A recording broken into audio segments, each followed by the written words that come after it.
అందరికీ నమస్కారం. మీరు వినబోతున్న కథ కన్నుల్లో నీ రూపమే 37వ భాగం. మేఘనాకి రమణని చూస్తుంటే ఏదో అనుమానంగా అనిపించింది. అతనికి తెలియకుండా రమణని వెంబడించింది. రమణ ఆర్సెనల్ దగ్గరికెళ్ళి నిలబడ్డాడు. అప్పుడే ఓపెన్ టాప్ కారులోని అరవింద్ ఎంతగానో నమ్మిన సెక్యూరిటీ గార్డ్ కార్తీక్ వచ్చాడు.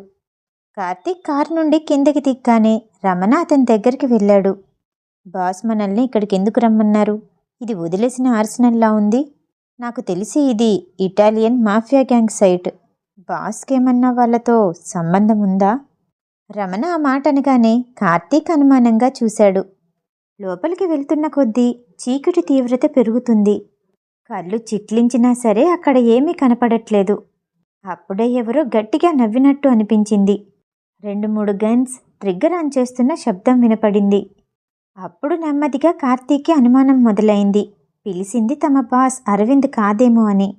రమణ, సెల్ లైట్ ఆన్ చేయి అన్నాడు Karthik. Ramana mobile light on చేశాడు. కానీ పక్కన లేడు. కింద పడిపోయి వాచిన బుగ్గతో పెదవి చివర రక్తం కారుతూ ఉంది. రమణని లేపబోయాడు కార్తీక్.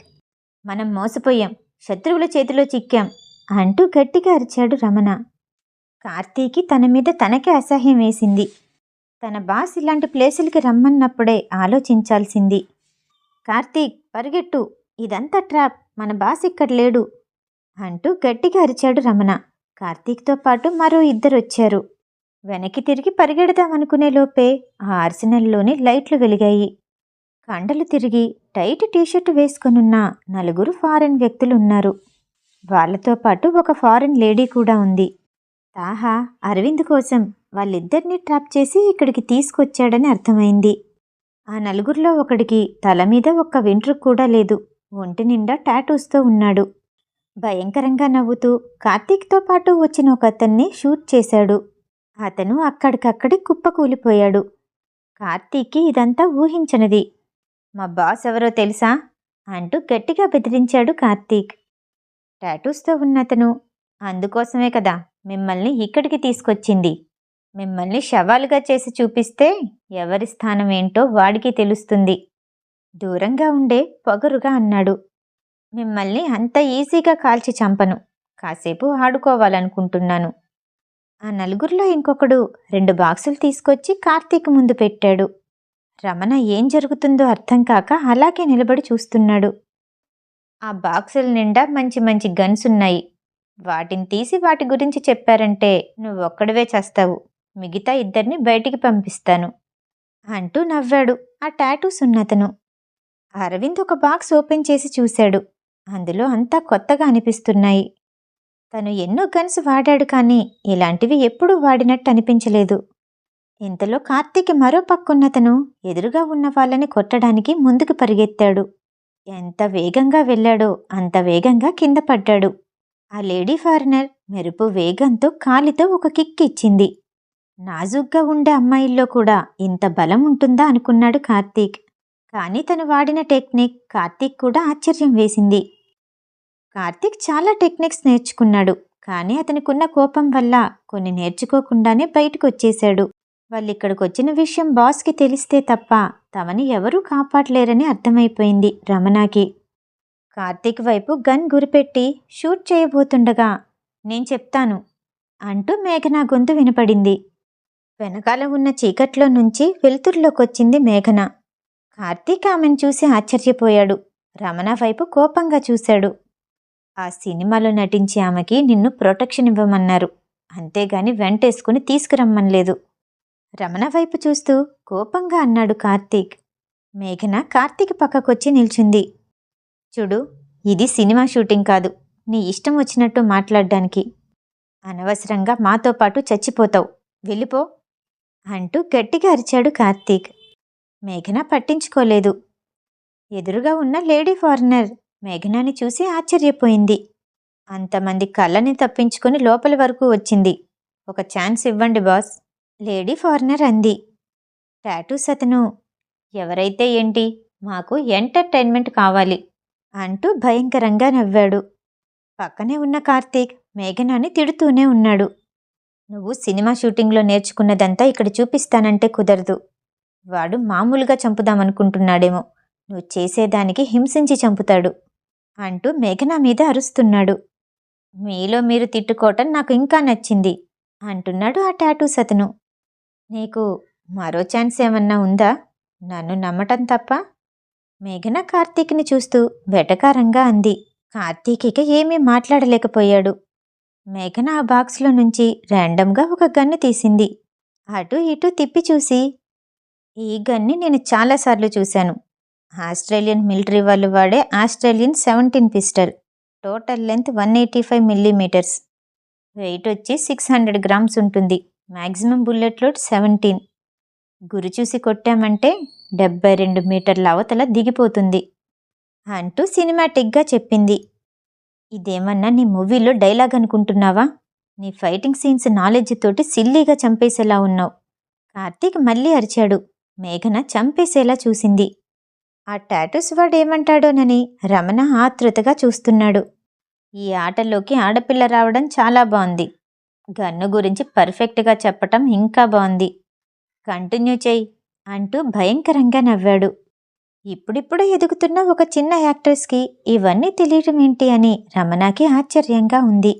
లక్కీగా నువ్వు చెప్పింది రైట్ అయింది. ఇక ఇక్కడి నుంచి వెళ్ళిపో కార్తీక్ అన్నాడు. మేఘన అదేం పట్టించుకోకుండా మరో గన్ను తీసింది. మేఘన దాని వైపు అనుమానంగా చూస్తూ, స్పెసిఫికేషన్స్ చాలా డిఫరెంట్గా ఉన్నాయి, నేను గుర్తుపట్టలేకపోతున్నాను అనగానే అతను ఫారిన్ లేడీ వైపు చూసి, ముందు ఈ పిట్టనేసేస్తే ఆ తర్వాత వాళ్ళిద్దరిని వేసేయొచ్చు అంటూ గట్టిగా అన్నాడు. ఇలాంటి దానికి గన్నెందుకు, నా చేతులు చాలు అంటూ ఆ ఫారిన్ లేడీ మేఘన మీదకొచ్చింది. మేఘన అంతకంటే వేగంగా కదిలి ఎగిరి మోకాలుతో గుండెల మీద తన్నింది. పక్కనే ఉన్న కార్తీక్ ఆశ్చర్యపోయాడు. నీ టెక్నిక్ అని మనసులో అనుకున్నాడు. ఆ మెరుపు వేగంలో మోకాలుతో కొట్టే టెక్నిక్ వాడాలని అనుభవం ఉన్న వాళ్ళకి మాత్రమే తెలుస్తుంది. సినిమాలో నటించే అమ్మాయికి ఎలా తెలిసింది అనుకుంటూ ఆశ్చర్యపోయాడు రమణ. ఆ ఫారిన్ లేడీ అక్కడే పడిపోయింది, మళ్ళీ లేవలేదు. ఆ టాటూస్ అతనికి కోపం వచ్చింది. ఆ నలుగురు ఫారినర్స్ విరుచుకుపడ్డారు. మేఘన అంతే వేగంగా ఎదుర్కొంటూ తన దగ్గరున్న గన్ తీసి నలుగురిని 2 నిమిషాల్లోనే షూట్ చేసింది. సింహంలా మీద పడింది, ఏనుగులా తొక్కేసింది. మేఘనాతో పాటు ఫైట్ చేయటం మర్చిపోయి నోరు తెరుచుకుని ఉండిపోయాడు కార్తీక్. ఎప్పుడు ఆ రౌడీల్ని చూసిన దానికంటే, అరవింద్ని తలుచుకున్న దానికంటే మేఘనాని చూస్తే భయమేస్తుంది. మేఘన అంతే వేగంగా వచ్చి కార్తీక్ నుదుటికి గురిపెట్టి, నేను పాత మేఘనానయ్యుంటే నువ్వీ పాటికి చచ్చి 5 నిమిషాలు అయ్యుండేది, నోరు కంట్రోల్లో పెట్టుకో అంటూ వార్నింగ్ ఇచ్చింది. అప్పుడే మేఘన అంటూ అరవింద్ గొంతు వెనకాల నుంచి వినిపించింది. మేఘన అరవింద్ని చూడగానే, బాస్ మీరొచ్చేశారా అంటూ పరిగెత్తుకుంటూ వెళ్ళి అరవింద్ని పైనుండి కింద వరకు గమనిస్తూ చుట్టూ తిరిగి చూసింది. దెబ్బలేమీ లేవు, క్షేమంగా ఉన్నాడు. ఇప్పుడు మనసు కుదుటపడింది. అరవింద్ మనసులో అగ్నిపర్వతం బద్దలైనంత కోపంతో ఊగిపోతున్నాడు. నిన్నెవరు రమ్మన్నారిక్కడికి, ఎందుకొచ్చావు అంటూ మేఘనాని గట్టిగా అరిచాడు. కోపంతో పిడికిలు బిగుసుకుంది. మెడనరాలు పైకి ఉబ్బి తేలుతున్నాయి. మేఘన అరవింద్ని ఎప్పుడూ అంత కోపంగా చూడలేదు. వెంటనే జాలిగా మొహం పెట్టి, బాస్ ఇప్పటికే నేను చచ్చిపోయాననుకున్నాను, కళ్ళు తిరుగుతున్నాయి, నా కాళ్ళింకా వణుకుతున్నాయి చూడండి అంటూ ఊగిపోతూ అరవింద్ గుండెల మీద పడిపోయింది. అరవింద్కి వెంటనే కోపం తగ్గిపోయి కంగారు మొదలయింది. కార్తీక్ రమణ అయితే గొంతు ఎండిపోయినట్టు నిలబడి చూస్తున్నారు. బాస్ ఇదంతా నమ్మరనుకున్నారు. కానీ మేఘన విషయంలో అరవింద్కి అలాంటి నమ్మకాలు అపనమ్మకాలు అస్సలుండవు. భయపడకు, నేనొచ్చేశాను కదా, ధైర్యంగా ఉండు అంటూ భుజాన్ని తడుతూ ధైర్యం చెప్పి మేఘనాని వెంటనే ఎత్తుకొని కారు వైపు కదిలాడు అరవింద్. నిజంగా మన బాస్ అరవిందేనా? ఇది కూడా ఏదన్నా ట్రాపా? ఎదురుగుండా ప్రణీత్ రావటం కనిపించింది. అందుకని నమ్మాల్సొచ్చింది. కారు అరవింద్ డ్రైవ్ చేస్తుండగా మేఘన పక్కన కూర్చుంది. వెనకాల ప్రణీత్, రమణ, కార్తీక్ కూర్చున్నారు. అన్నా, మేఘన మేడంకి అపరిచితుడిలాంటి రోగం ఏదన్నా ఉందంటావా? ఇలాంటి అమ్మాయికి ప్రొటెక్షన్గా నన్ను పంపించారు, అవసరమా? రమణ చిన్నగా గొనుకుతూ కార్తీక్తో అన్నాడు. కార్తీక్ ఇంకా మేఘన షాక్ నుండి కోలుకోలేదు. అరవింద్ క్షేమంగా ఉన్నాడు అనిపించేసరికి మేఘన మనసుకి హాయిగా ఉంది. కారు విండో వైపు మొహం పెట్టి బయటికి చూస్తూ కూర్చుంది. ఫిలడెల్ఫియా. లాస్ట్ టైం తనొచ్చినప్పుడు ఇదంతా సందడిగా ఉండేది. కానీ చిన్న యుద్ధం వల్ల ఊరంతా సర్వనాశనమైపోయింది. మనసులోనే తలుచుకుంటూ బయటికి అలానే చూస్తూ ఉంది మేఘన. అరవింద్కి విషయం తెలిసి ఆర్సెనల్కి వచ్చేసరికి ఇండియాలోని క్షేమంగా తన అపార్ట్మెంట్లో ఉందనుకున్న మేఘన అక్కడ కనిపించేసరికి షాక్ అయ్యాడు. 2 నిమిషాల్లో మొత్తం క్లియర్ చేసింది. తన ఫైటింగ్ స్కిల్స్, గన్ ఫైరింగ్ చూసి ఆశ్చర్యపోయాడు. ఆ నిమిషం మేఘనాని చూస్తుంటే తన చుట్టూ ఒక బలమైన ఆరా ఉన్నట్టుంది. తనకి తెలిసిన మేఘన వేరు, ఈ మేఘన వేరు. సంజయ్ చాలాసార్లు తన గతాన్ని తెలుసుకోమని చెప్పాడు. కానీ తను పట్టించుకోలేదు. కానీ తన్ని చూసిన నిమిషం మేఘన ఆనందంతో పరిగెట్టుకుని వచ్చింది. బాధగా మొహం పెట్టింది. అజ్జు మొదటిసారి చూసిన మేఘనాలా ఉంది. అరవింద్ మేఘన వైపు చూస్తూ ఆలోచిస్తూ ఉన్నాడు. మేఘన తల తిప్పి అరవింద్ వైపు చూసి, బాస్, ఎందుకలా చూస్తున్నారు? ఇంకా నా మీద కోపం పోలేదా? ప్లీజ్ నన్ను తిట్టొద్దు. అలా చూశారంటే నేను మళ్ళీ కళ్ళు తిరిగి పడిపోతాను. మేఘన చాలా జాలిగా చెప్పింది. అన్నా, కన్ఫర్మ్. అపరిచితుడి కంటే ముదిరిపోయింది. స్కిజోఫెర్నియా వచ్చేసింది. రమణ చిన్నగా గొనిగాడు. ఇండియా వెళ్ళిపోతావా? నాతో పాటు ఇక్కడే ఉంటావా? నవ్వుతూ అడిగాడు అరవింద్. మీతో పాటే ఉంటాను బాస్. ఈ కొన్ని రోజులు నాకు వర్క్ లేదు కదా. నాకు కూడా చిన్న వెకేషన్లా ఉంటుంది, మేఘన చెప్పింది. సరే అయితే.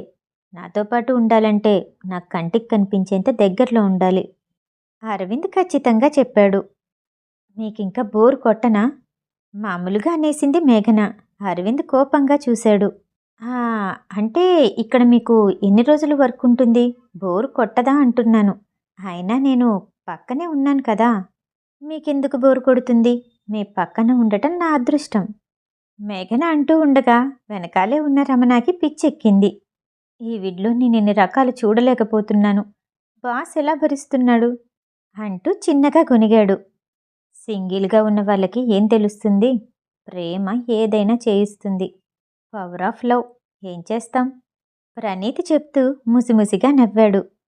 అందరూ సేఫ్గా హోటల్కి చేరుకున్నారు. అరవింద్ మేఘనాని తిన్నగా తన రూమ్కి తీసుకెళ్లాడు. మేఘన తిన్నగా బాల్కనీలోకెళ్ళి కాల్ ట్రై చేసింది, కానీ కలవలేదు. కొంతసేపటికి కొన్ని ఫ్యాషన్ మ్యాగజైన్స్, గేమింగ్ ఎక్విప్మెంట్, కొంత స్నాక్స్ తీసుకొచ్చాడు ప్రణీత్. అరవింద్ మీటింగ్ రూమ్లోని కొందరితో ఉన్నాడు. అక్కడున్న విండో నుండి మేఘన కనిపిస్తుంది. అరవింద్ నిజంగానే మేఘనాని అతని దృష్టి నుంచి దూరంగా పంపించదలుచుకోలేదు. మేఘన అరవింద్ కోసం వెయిట్ చేస్తూ కాసేపు మ్యాగజైన్స్ చదివింది, గేమ్ ఆడింది, తీసుకొచ్చిన స్నాక్స్ మొత్తం తినేసింది. తను హాల్లో సోఫాలో కూర్చునుండగా రమణ, కార్తీక్తో పాటు మరికొందరు మేఘనాని దాటుకుంటూ వెళ్లారు. మిగతావారు ఇంత అందమైన అమ్మాయి ఇక్కడికి ఎలా వచ్చింది అంటూ చూస్తూ వెళ్తుంటే కార్తీక్, రమణ చిన్నగా నవ్వి విష్ చేసి వెళ్లారు. మేఘన కిటికీలో నుండి అరవింద్ని ఒకసారి చూసింది. వెంటనే ఫోన్ తీసి, యూ బాస్టర్డ్ అంటూ మెసేజ్ చేసింది వైఎస్కి. ఎంత ధైర్యం ఉంటే నన్ను బాస్టర్డ్ అంటావు? సమస్యల్లో చిక్కుకోవాలనుకుంటున్నావా? మరి కాసేపటికి వైఎస్ నుండి రిప్లై వచ్చింది. అది చూడగానే మేఘనాకి రక్తం మరిగిపోయింది. నీకు సిగ్గుగా అనిపించట్లేదా? అతన్ని గెలవలేక ఏ వార్నింగ్ ఇవ్వకుండా అటాక్ చేయించావు కదూ. నీకులాంటి వాళ్ళని బాస్టర్డ్ అనకపోతే ఏమంటారు? మెసేజ్ చేసింది మేఘన. ఏంటి, వార్నింగ్ ఇవ్వకుండా ఎటాకా? నీకు తెలియనట్టు నటించకు. ఫీరో ఎలైస్ నీ మనుషులు కాదా? నేను కొంచెం జాగ్రత్తగా ఉండకపోయినా ప్రాణాలతో ఉండేదాన్ని కాదు. నువ్వు ఎప్పటికీ అరవింద్ని ఏమీ చేయలేవు, మెసేజ్ చేసింది మేఘన. అదే సమయానికి లాస్ వెగాస్లోని అండర్ గ్రౌండ్లో అదిరిపోయే రంగురంగుల లైట్లు, స్విమ్మింగ్ పూల్ చుట్టూ ఆడపిల్లలు డాన్స్ వేస్తూ ఉన్నారు. మధ్యలో సోఫాలోని నీలి కళ్ళతో కూర్చున్న ఇటలీ వ్యక్తి ఉన్నాడు. అతని పేరు అగస్టిన్. అతనికి ఎదురుగా సోఫాలో gold frame glasses, blue colour ear phones పెట్టుకొని వర్క్ చేస్తూ ల్యాప్టాప్ ముందు కూర్చునున్నాడు. అగస్టిన్, నువ్వు ఫిరోకి ఎలైస్కి ఆర్డర్స్ ఇచ్చి పంపించావా? ఆ గోల్డ్ ఫ్రేమ్ అతను అడిగాడు. ఫిరోనా? అవును, నేనే పంపించాను. సాతాన్ అరవింద్ని ఏమన్నా చేస్తాడనుకున్నాను. ఆహా, అందుకే నేనే పంపించాను. నా టార్గెట్ అరవిందే. మధ్యలో అమ్మాయి వచ్చింది, ప్లాన్ అంతా చెడదొబ్బింది అంటూ చుట్టూ డాన్స్ చేస్తున్న ఆడపిల్లల్ని చూస్తూ అన్నాడు అగస్టిన్. నువ్వెవ్వరికీ చెప్పకుండా అనాథరైజ్డ్గా ఇలా చేశావు. నీతో డీలింగ్ క్యాన్సిల్ చేసుకుంటున్నాము అంటూ ల్యాప్టాప్ అగస్టిన్ వైపు తిప్పాడు. అందులోని శాతాన్ కనిపించాడు. శాతాన్, ఒక్క ఆడపిల్ల కోసం మాతో డీలర్షిప్ క్యాన్సిల్ చేసుకుంటున్నావా అంటూ స్క్రీన్ చూస్తూ గట్టిగా అరిచాడు అగస్టిన్. ఒక్క అమ్మాయి కోసమా? ఆ అమ్మాయితో గొడవ పడితే నాతో పడ్డట్టే. రిషిక్, దీని తర్వాత పర్యవసానాలు ఎలా ఉంటాయో అతనికి ఒకసారి చూపెట్టు అంటూ సైన్ అవుట్ అయ్యాడు శాతాన్. గోల్డ్ ఫ్రేమ్ గ్లాసెస్ తీస్తూ రిషిక్ నిల్చున్నాడు. పర్యవసానాలా? నా ప్లేస్లోనే ఉండి పర్యవసానాలంటున్నారా? అగస్టిన్ అంటుండగానే అతని కుడి చెవు తెగిపోయింది. నేలంతా రక్తం చిమ్మింది. బయట నుండి కొంతమంది సెక్యూరిటీ గార్డ్స్ వచ్చి లోపలున్న అగస్టిన్ మనుషుల్ని చంపేశారు. అగస్టిన్ చెవు పట్టుకుని అరుస్తూనే ఉన్నాడు. రిషిత్ మర్యాదగా 2 చేతులు కట్టుకొని తల వంచి, మన్నించండి, మీ చెవు పొరపాటున నా కత్తికి తగిలింది. ఇది వార్నింగ్ మాత్రమే, మీకు గుర్తుంటుందనుకుంటా అంటూ అతన్ని సీరియస్గా చూశాడు. సారీ, ఈ లాస్ వెగాస్ను వదిలేసి నేను వెళ్ళిపోతాను. ఎప్పుడు మీ కంటికి కనిపించను అంటూ అగస్టిన్ అక్కడి నుండి వెళ్ళిపోయాడు. అరవింద్ ఉన్న హోటల్లోని. మేఘన మెసేజ్ చేసిన తర్వాత మళ్ళీ దానికి రిప్లై రాలేదు. మేఘనాకి ఏమీ చేయకుండా అక్కడ కూర్చొని ఉండాలంటే బోర్ అనిపించింది. అరవింద్ తన సబార్డినేట్స్ చెప్పేది వింటూ మధ్యలో మేఘనాని చూశాడు. మేఘన బుద్ధిమంతురాల్లాగా వినయం నటిస్తూ స్ట్రైట్గా కూర్చుంది. ఒక పేపర్ తీసుకొని దానిమీద, boss, shall I go to toilet please, మీకు ఓకే అయితే పెన్నెత్తి చూపించండి అంటూ రాసి అరవింద్కి చూపించింది. అరవింద్ అది చూసి తలదించుకొని నవ్వుకున్నాడు. సబార్డినేట్కి అర్థం కాక చెప్పటం కాసేపు ఆపేశాడు. అరవింద్ తన పెన్నునెత్తి తను కూర్చున్న పొజిషన్ని మారుస్తూ కంటిన్యూ అంటూ సబార్డినేట్ వైపు చూశాడు. మేఘన హమ్మయ్య అనుకుంది. చిన్నప్పుడు కిండర్ గార్డెన్లో అయినా టాయిలెట్ వస్తే పరిగెట్టేదాన్ని, ఇప్పుడు పర్మిషన్ తీసుకుని ఉరకాల్సి వస్తుంది అనుకుంటూ వాష్రూమ్ వైపు పరిగెట్టింది. మీటింగ్ అయ్యేసరికి సాయంత్రం అయింది. కార్తీక్ ప్రణీత్తో మాట్లాడుతూ, అయితే బాస్కి తాహా గురించి ముందే తెలుసన్నమాట. అతన్ని బయటికి లాగడానికి ఇక్కడికొచ్చారు. బాస్కి పర్సనల్గా ఇంకేదైనా సెక్యూరిటీ టీం ఉందా? నిజానికి మనకి ఉన్న ఎనిమీ వేరు. బాస్ ప్లాన్ ప్రకారం అతను బయటికి రావాలి. కానీ మిమ్మల్ని అటాక్ చేసింది వేరే టీం. మిస్ మేఘన గనక లేకపోతే మీరు ఈ పాటికి నాతో మాట్లాడడానికి ఉండేవాళ్ళు కాదేమో. అంతకు మించిన సెక్యూరిటీ టీం అరవింద్ సరికి అవసరం లేదు అన్నాడు ప్రణీత్. నిజంగా ఆవిడ మా లైఫ్ని కాపాడింది. కానీ ఆవిడెందుకు బాస్ ముందు అలా ఉంటుంది? బాస్కి తన గురించి నిజం చెప్తే మంచిదేమో కార్తీక్ అన్నాడు. బాస్ కూడా మీతో పాటు చూసి షాక్ అయ్యారు. ఆయనకి అన్నీ తెలుసు, కానీ తెలియనట్టే ఉండమన్నారు. మన బాస్ ఆర్డర్ చేసింది వినటం మన వంతు, అంతే. మనం కూడా అలాగే యాక్టింగ్ చేద్దాం. ప్రణీత్ అనగానే కార్తీక్తో పాటు పక్కనే ఉన్న రమణ కూడా తల ఊపారు. అరవింద్ మీటింగ్ అయ్యొచ్చేలోపు మేఘన నిద్రపోయి లేచింది. బాస్, మీ మీటింగ్ అయిపోయిందా అడుగుతూ దగ్గరకొచ్చింది. అరవింద్ తన కనుబొమ్మల మధ్య వేళ్లు పెట్టి నొక్కుంటూ, కాస్త టైట్గా ఉంది, స్నానం చేసొస్తాను అంటూ కదలిపోయాడు. ఓహో బాస్, ఇప్పుడు కూడా మీ కంటికి కనిపించేలానే ఉండమంటారా? అమాయకంగా కనురెప్పలు వేస్తూ అడిగింది. అరవింద్ వెళ్ళేవాడు ఆగిపోయాడు. నీకిష్టమైతే నాతో పాటు రావచ్చు వెనక్కి తిరిగొచ్చి అన్నాడు. మేఘన మాట్లాడలేదు. ఈ రాక్షసుడిని ఏడిపించటం నా వల్ల కాదు అనుకుంటూ అరవింద్ని అలానే చూసింది.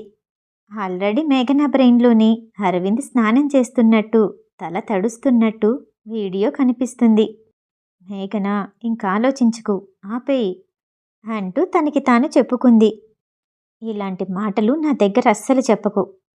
నా సెల్ఫ్ కంట్రోల్ నీకొచ్చే ఆలోచన కంటే చాలా వీక్గా ఉంటుంది. అది కూడా నీ ముందు అస్సలు పనిచేయదు అంటూ అక్కడి నుండి అరవింద్ బాత్రూంకి వెళ్ళిపోయాడు. మేఘన మంచం మీద కూర్చొని ఆలోచించటం మొదలెట్టింది. బహుశా నేను వాళ్ళని చంపటం అరవింద్ చూసే ఉండొచ్చు. కానీ ఒక్క మాట కూడా దాని గురించి అడగలేదు. కనీసం ఫైరింగ్ చేయటం వచ్చా అని కూడా అనలేదు. పైగా ఎప్పుడూ నన్ను చూసినట్టుగానే చూస్తున్నాడు. అతను నేనెలా ఉన్నా నన్ను ప్రేమిస్తున్నాడు. మేఘన అనుకుంటూ దగ్గరగా ముడుచుకొని అరవింద్‌కి వినపడేలా అరవింద్ గురించే పాట పాడటం మొదలెట్టింది. ఆ పాట వింటూ స్నానం చేస్తున్న అరవింద్‌కి మనసు ఎంతో హాయిగా అనిపించింది. మేఘన తన్ని విడిచి ఎక్కడికి వెళ్ళదు అనిపించింది. అలా 3 రోజుల తర్వాత తిరిగి ఇండియా వచ్చేశారు. అరవింద్ మేఘనాని తన అపార్ట్మెంట్లో దించి వెళ్తానని చెప్పబోతుంటే తిరిగి మేఘనానే, బాస్, ఫస్ట్ మీరింటికి వెళ్ళాక నేను వెళ్తాను అంటూ చెప్పింది. ఎవరైనా ఆడపిల్లల్ని ముందు దించుతారు, తర్వాత మగవాళ్ళెళ్తారు. అరవింద్ అంటుంటే మేఘన ఆపి, ఫస్ట్ బాస్ వెళ్ళాలి, ఆ తర్వాతే వర్కర్స్ వెళ్ళాలి అంటూ లాజిక్ చెప్పింది. మేఘన తన పక్కన ఇంకాసేపు ఉంటుంది కదా అని అరవింద్ కూడా ఓకే అన్నాడు. కార్లోకి ఎక్కుతూ సుహాకి మెసేజ్ చేశాడు అరవింద్. 1 అవర్ తర్వాత విండో డోర్స్ ఓపెన్ చెయ్యి. సుహా నుండి ఏ రెస్పాన్స్ రాలేదు. కాసేపు అయ్యాక ఆశ్చర్యం, సంతోషం ఎమోజీస్ సుహా నుంచి వచ్చాయి. సుహాకి అర్థమైందని అరవింద్ నవ్వుకున్నాడు. ఇంటికి చేరుకునేసరికి ఒక చిన్ని తల కిటికీలో నుంచి బయటికి చూస్తూ ఉంది. కారు వచ్చి రాగానే సుహా బయటికి పరిగెత్తుకొని వచ్చాడు. అరవింద్ని ఏమాత్రం పట్టించుకోకుండా మేఘనా దగ్గరికి పరిగెత్తుకొని వెళ్ళాడు. హాయ్ క్యూటీపై, ఎలా ఉన్నావు? పెద్దవాడివైపోయావు, రోజు స్కూల్కి వెళ్తున్నావు కదూ, ఆంటీని మర్చిపోయావా అంటూ బుగ్గన గట్టిగా ముద్దు పెట్టుకుంది. సుహా మర్చిపోలేదు అంటూ మేఘనాని గట్టిగా కౌగిలించుకున్నాడు. నాన్నని చూడక ఇన్ని రోజులైంది, నాన్న దగ్గరికి వెళ్ళవా? నీకోసం ఎంత కష్టపడుతున్నారు కదా, నాన్నకొక హగ్ ఇవ్వు. మేఘన చెప్పగానే 2 చేతులు అరవింద్ వైపు చాచి వంగున్నాడు. అరవింద్కి సుహా మీద ప్రేమనెలా చూపెట్టాలో తెలీదు.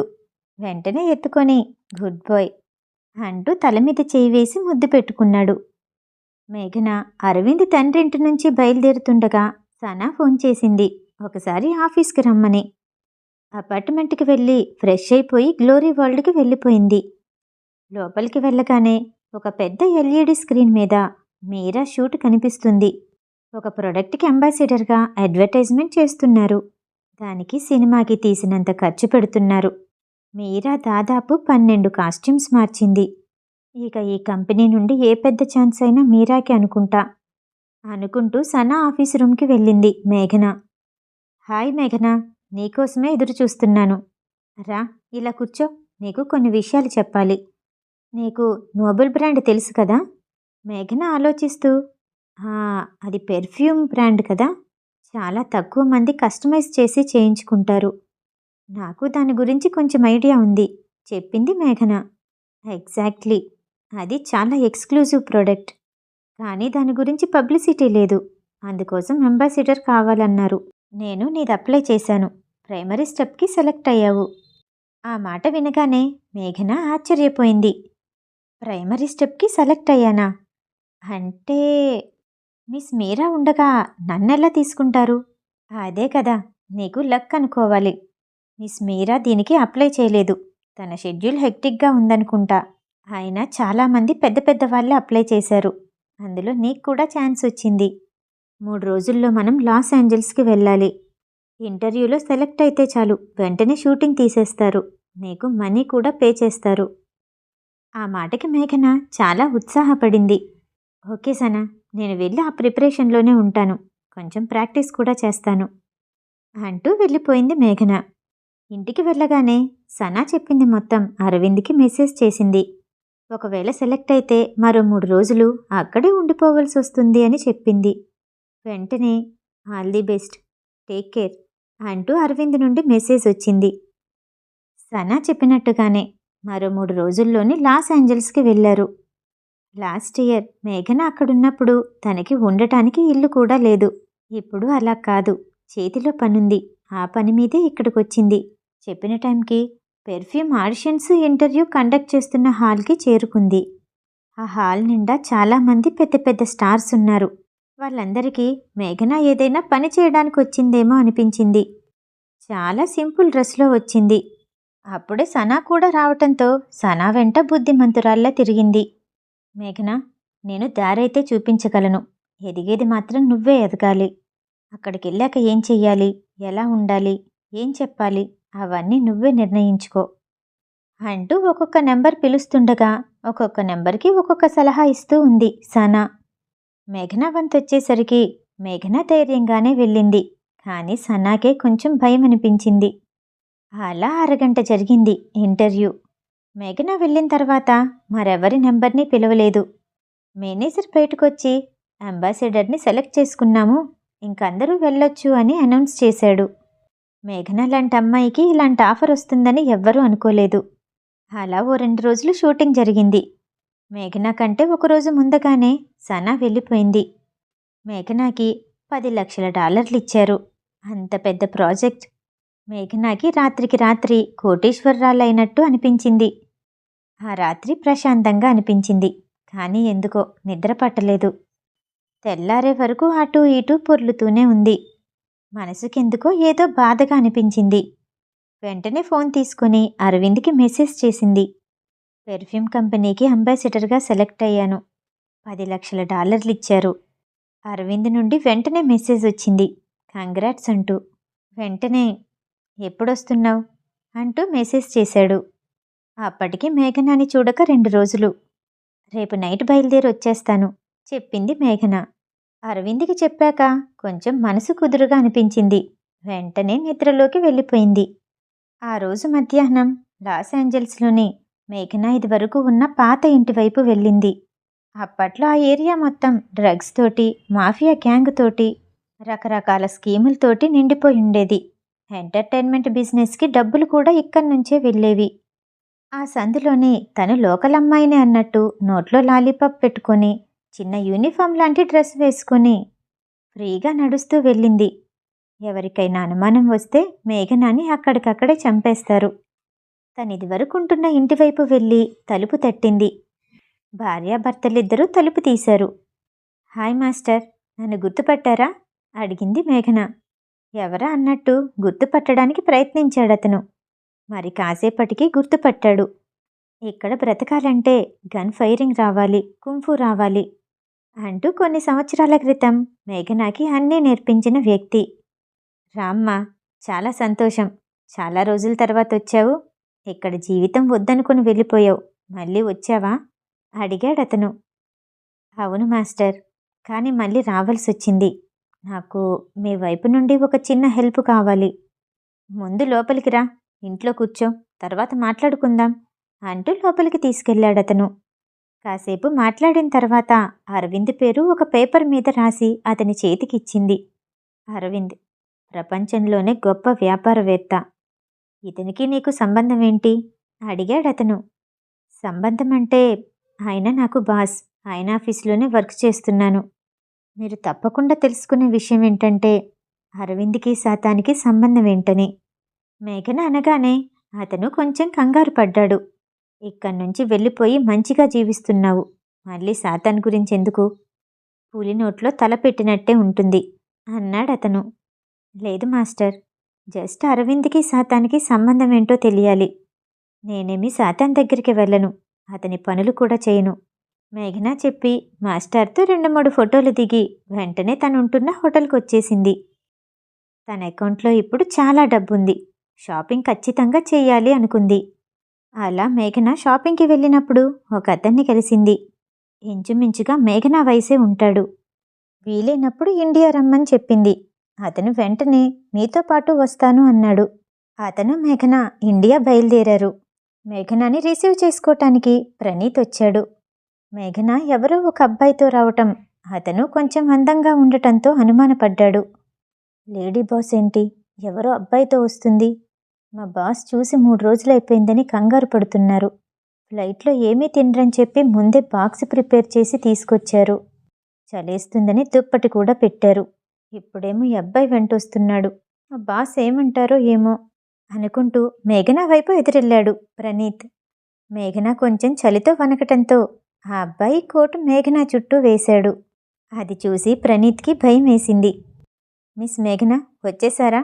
సార్ కూడా వచ్చారు, కారులో ఉన్నారు. ప్రణీత్ మేఘనాతో మాట్లాడుతూ పక్కనున్నతను ఎవరు అన్నట్టు చూశాడు. మేఘన ఏమీ చెప్పలేదు. కారు దగ్గరికి వెళ్ళేసరికి అరవింద్ మేఘన కోసం చూస్తూ ఉన్నాడు. మేఘన వెనకాల నడిచొస్తున్న అబ్బాయిని చాలా కోపంగా చూశాడు. బిగ్ బాస్, ఇతని పేరు రామ్, నా ఫ్రెండ్ అంటూ పరిచయం చేసింది. అరవింద్ ఏమీ మాట్లాడలేదు. మేఘన వైపే కోపంగా చూస్తున్నాడు. మేఘన తన్ని తాను చూసుకుంది. అతని కోటు మేఘన ఒంటి మీదుంది. ఆ రామ్, ఈ కోటు నీదే కదూ, తీసుకో అంటూ ఆ కోట్ను అతనికి ఇచ్చేసి అరవింద్ వైపు భయంగా చూసింది. అరవింద్ ఏమీ మాట్లాడలేదు.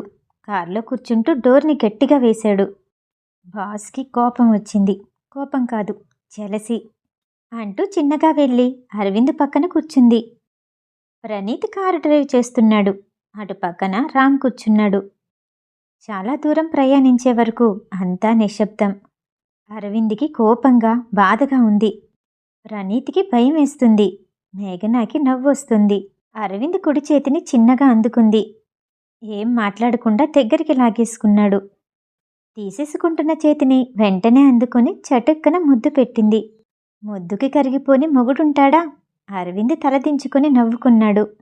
కానీ మేఘన వైపు చూడలేదు. వెనకేదో జరుగుతుందని ప్రణీత్కి అర్థమైంది. కానీ ఏం జరుగుతుందో తెలియలేదు. అరవింద్ ఇప్పుడు ఏం చెప్పినా వింటాడు అనుకుంది మేఘన. అరవింద్, అతను రామ్, అప్పుడే పరిచయమైన ఫ్రెండ్. ఫ్రెండ్ అంటే ఫ్రెండ్ కాదు, తెలిసిన వాళ్ళ అబ్బాయి. తెలియటం అంటే తెలియటం కాదు, బెగ్గర్ వాళ్ళ అబ్బాయి. ఆ మాట వినగానే అరవింద్, ప్రణీత్ షాక్ అయ్యారు. అసలేమైందంటే, నేను షాపింగ్కి వెళ్ళాను. బయటే ఒక ఆమె కూర్చొని అడుక్కుంటూ ఉంది. నేనక్కడ నిల్చునుండగా ఆమె నా డ్రెస్సింగ్ స్టైల్ బాలేదు అంది. నాకు కోపం వచ్చింది కానీ నేనేం మాట్లాడలేదు. ఆ తర్వాత నా కొడుక్కి నువ్వంటే ఇష్టమని చెప్పింది. ఈ మాట వినగానే రామ్ని కారులో నుండి విసిరెయ్యాలనిపించింది అరవింద్కి. ఇష్టము అంటే నేనక్కడున్నప్పుడు కొన్ని మూవీస్ యాక్ట్ చేశాను కదా, అవి చూశాడంట. అభిమానమంట. ఇంకాసేపటికి ఇదిగో ఈ రామ్ వచ్చాడు. ఆ మాటల్లోనే తెలిసింది అతను ఫ్యాషన్ డిజైన్ చేశాడని. తల్లి తప్పనిసరి పరిస్థితుల్లో అడుక్కుంటుందని. అతనితో కాసేపు మాట్లాడాక, అతని సర్టిఫికెట్స్ అన్నీ చూశాక, అతను డిజైన్ చేసినవన్నీ చూసిన తర్వాత బిజినెస్ పెడితే బాగుంటుంది అనిపించింది. చాలా డబ్బులొస్తే నేనొక స్టూడియో పెట్టాలనుకున్నాను. అది ఈ అబ్బాయితోటే స్టార్ట్ చేస్తే ఆ తల్లికి కూడా మంచిగా అనిపిస్తుంది కదా. అందుకే ఇండియా వస్తావా అని అడిగాను. వెంటనే వస్తా అన్నాడు. వచ్చేశాడు. నాకిప్పుడు డబ్బులొచ్చాయి కదా, నేను ఇన్వెస్ట్మెంట్ పెడతాను, అతను బిజినెస్ స్టార్ట్ చేస్తాడు. మేఘన క్లుప్తంగా చెప్పింది. అరవింద్కి ఇప్పుడు ప్రశాంతంగా అనిపించింది. ఫ్యూచర్లో లేడీ బాస్ నుంచి ఇంకా ఇలాంటివి ఎన్ని వినాలో అనుకున్నాడు. ఇంకెంత షాక్ అవ్వాలో అనుకున్నాడు ప్రణీత్. అయినా మీ అందం ముందు ఎవరైనా దిగదుడిపే. ఇంకా జలసి ఎందుకు? విని వినపడకుండా గొనిగింది మేఘన. ఇంత సడన్గా ఇప్పుడు స్టూడియో ఆలోచన ఎందుకొచ్చింది? అరవింద్ అడిగాడు. ఇంకెందుకు, మీకోసమే. యాక్టింగ్తో పాటు వేరే అంబిషన్స్ కూడా వచ్చాయి అని మనసులోనే అనుకుంది. అంటే బాస్, ఇన్ని రోజులు నా దగ్గర మనీ లేవు కదా, అందుకోసమే ఆలోచన పెట్టలేదు. ఇప్పుడు అడ్వర్టైజ్మెంట్ మనీ వచ్చాయి కదా, ఎప్పటినుంచో పెడదామనుకుంటున్నాను. అందుకే. పైగా అతను నాకు ఫ్యాన్. షాపింగ్లో అనుకోకుండా కలిశాడు. మంచిదే కదా. మీకు విషయం తెలుసా? ఇదంతా సుహాని మిమ్మల్ని కలిసిన దగ్గర నుంచే నా అదృష్టం మారింది. సుహా చిన్న అదృష్టం, మీరు చాలా పెద్ద అదృష్టం. మేఘన మాటలకి అరవింద్ నవ్వకుండా ఉండలేకపోయాడు. అవునా అంటూ వెంటనే నవ్వేశాడు. ప్రణీత్ కళ్ళల్లో నీళ్ళొచ్చాయి. మా లేడీ బాస్ చాలా అద్భుతం. మా బాస్ మోహన్లో నవ్వును చూశాను అంటూ ఆనందపడిపోయాడు ప్రణీత్. రామ్కి ఒక హోటల్ చూపించి అన్ని ఏర్పాట్లు చేసి కొన్ని రోజులు అక్కడ స్టే చేయమని చెప్పింది మేఘన. అదంతా అరవింద్ దగ్గరుండే చేశాడు. బిగ్ బాస్, నేను కూడా బాస్నవుతాను కదా ఒక కంపెనీకి, నాకు చాలా బాగుంది. మేఘన ఆనందంగా చెప్పింది. నీ కింద పనిచేసే ఎంప్లాయీస్ కూడా అంతే ఆనందిస్తారు అంటూ చిన్నగా కొనిగాడు అరవింద్. ఏంటి బాస్, ఏంటో అంటున్నారు? మేఘన అర్థం కాక అడిగింది. స్టూడియో కోసం ప్లేస్ ఎక్కడన్నా చూసావా అడిగాడు అరవింద్. మేఘన తలగొక్కుంటూ, అది ఇంకా ఆలోచించలేదు బాస్, రేపు ఆలోచిస్తాను. నువ్వేమీ ఆలోచించద్దులే కానీ ఆ ప్లేస్ ఏదో నేనే చూస్తాను. ఏమేం ఎక్విప్మెంట్ కావాలో నాకు చెప్పు, అవన్నీ నేను గ్యాదర్ చేయిస్తాను అరవింద్ అన్నాడు. బాస్, మీరసలే బిజీగా ఉంటారు. ఈ పనులన్నీ మీకెందుకు, నేను చూసుకుంటానులే అంది మేఘన. నేనెంత బిజీలో ఉన్నా నువ్వు నా బాధ్యత. నిన్నెలా వదిలేస్తాను? అరవింద్ చెప్తూనే కారులో కూర్చున్నాడు. మేఘనాకి మరో మాట మాట్లాడే అవకాశం లేదు. తల ఊపుతూ వచ్చి లోపల కూర్చుంది. మేఘన అపార్ట్మెంట్ వచ్చింది. బాయ్ చెప్తూ దిగిపోతుండగా అరవింద్ ఫోన్ రింగ్ అయింది. "ఆ, ఎప్పుడు జరిగింది?" "వెంటనే వస్తున్నాను." "అలాగే" అని కంగారు పడుతూ చెప్పి ఫోన్ పెట్టేశాడు అరవింద్. "ఏం జరిగింది బిగ్ బాస్? ఏమైంది?" మేఘన ఆరాటంగా అడిగింది. "ఏం లేదు, ఆఫీస్లో చిన్న ఇష్యూ. మళ్ళీ రేపు కలుద్దాం. గుడ్ నైట్" అరవింద్ చెప్పాడు. కానీ మేఘన కారు నుంచి దిగలేదు. అలానే కూర్చునుంది. మేఘన, ఏం జరగలేదు. నేను చెప్తున్నాను కదా, ఆఫీస్లో చిన్న ఇష్యూ. కంగారేం లేదు, నువ్వెళ్ళు. భుజాన్ని తడుతూ లాలనగా చెప్పాడు అరవింద్. మేఘన కదల్లేదు. అలానే కూర్చునుంది. సుహాకి ఏమైనా అయిందా? నిజం చెప్పండి. మేఘన అరవింద్ కళ్ళల్లోకి చూస్తూ అడిగింది. అరవింద్ షాక్ అయ్యాడు. మేఘనాకు అసలు ఈ విషయం గురించి తెలీదు. సుహా గురించే అని ఎలా అనుకుందో అర్థం కాలేదు. అరవింద్ ఏమీ మాట్లాడకపోయేసరికి మేఘనాకి భయమేసింది. ఏడుపొచ్చేసింది. అరవింద్, చెప్పండి, సుహాకేమైనా అయిందా? గట్టిగా అరిచినట్టు అడిగింది మేఘన. సుహాకి కొంచెం జ్వరం వచ్చింది. చిన్నపిల్లలకి ఇదంతా కామన్ కదా. 2-3 డేస్లో తగ్గిపోతుంది. రేపు సుహాని చూడ్డానికొద్దు. ఇవాళ రెస్ట్ తీసుకో. అరవింద్ బతిమాలినట్టు చెప్పాడు.